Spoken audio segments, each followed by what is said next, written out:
Querido Jesus, lerei agora as páginas da Tua vida, que elas me levem a Te amar cada vez mais e que Tuas palavras firam o meu coração e me levem a mudar de vida.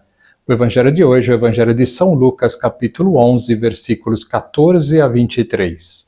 Naquele tempo, Jesus estava expulsando um demônio que era mudo. Quando o demônio saiu, o mudo começou a falar e as multidões ficaram admiradas. Mas alguns disseram, é por Beelzebu, o príncipe dos demônios, que ele expulsa os demônios. Outros, para tentar Jesus, pediam-lhe um sinal do céu. Mas, conhecendo seus pensamentos, Jesus disse-lhes, todo reino dividido contra si mesmo será destruído, e cairá uma casa por cima da outra. Ora, se até Satanás está dividido contra si mesmo, como poderá sobreviver o seu reino? Vós dizeis que é por Beelzebu que eu expulso os demônios. Se é por meio de Beelzebu que eu expulso demônios, vossos filhos os expulsam por meio de quem? Por isso, eles mesmos serão vossos juízes. Mas se é pelo dedo de Deus que eu expulso os demônios, então chegou para vós o reino de Deus. Quando um homem forte e bem armado guarda a própria casa, seus bens estão seguros. Mas quando chega um homem mais forte do que ele, vence-o, arranca-lhe a armadura na qual ele confiava e reparte o que roubou. Quem não está comigo está contra mim, e quem não recolhe comigo dispersa. Palavra da salvação. Glória a vós, Senhor.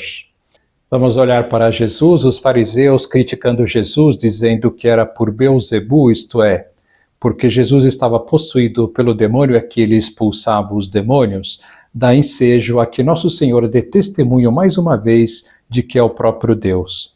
Pois se fosse por estar possuído pelo demônio que o expulsava, não havia sentido esta afirmação, já que então o demônio estaria dividido contra si mesmo. Todo reino dividido contra si mesmo será destruído, disse Jesus, e cairá uma casa por cima da outra. Ora, se até Satanás está dividido contra si mesmo, como poderá sobreviver o seu reino? Estas palavras de Jesus nos levam a pensar também na unidade que deve existir dentro de reinos pequenos da convivência humana, como na família, no trabalho, entre amigos, etc. É comum as pessoas comentarem comigo que, ao passarem a participar de alguma atividade na paróquia, ficaram chocadas ao ver que há divisão mesmo dentro da igreja. Uns falando mal dos outros, uns competindo contra os outros, pessoas que não se falam, etc. De fato, o pecado original está em todas as partes, mesmo em pessoas que procuram colocar Deus em primeiro lugar nas suas vidas. Apesar de que o pecado original está em todas as partes e as pessoas podem se deixar dominar pelas paixões, a divisão não deveria acontecer.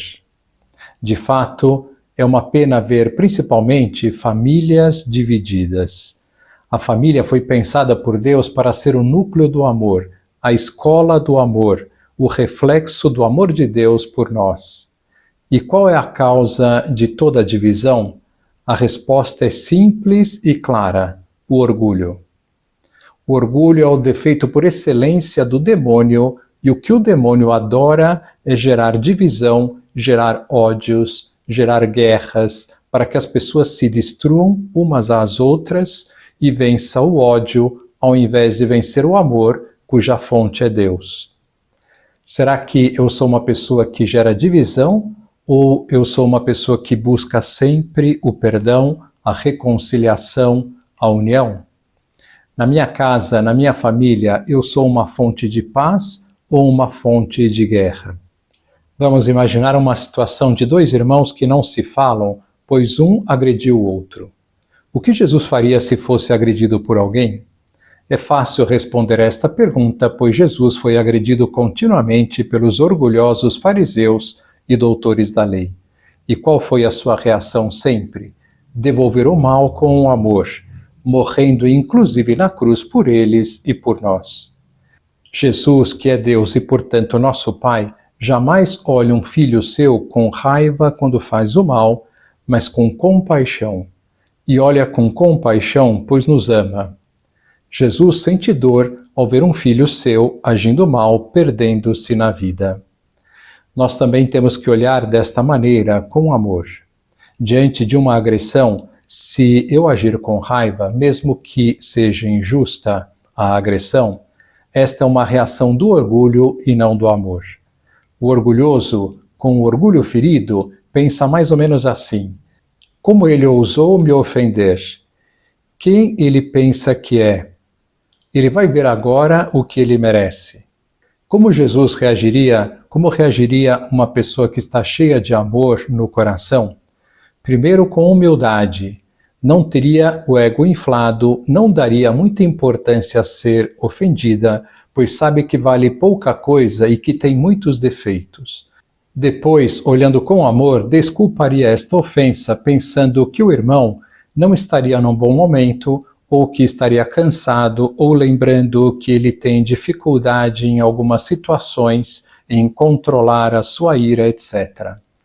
Quem ama sempre vê que as pessoas têm uma alma branca, mas com algumas manchas pretas que são os seus defeitos e limitações. Quem não ama vê tudo preto, diz que aquela pessoa não presta.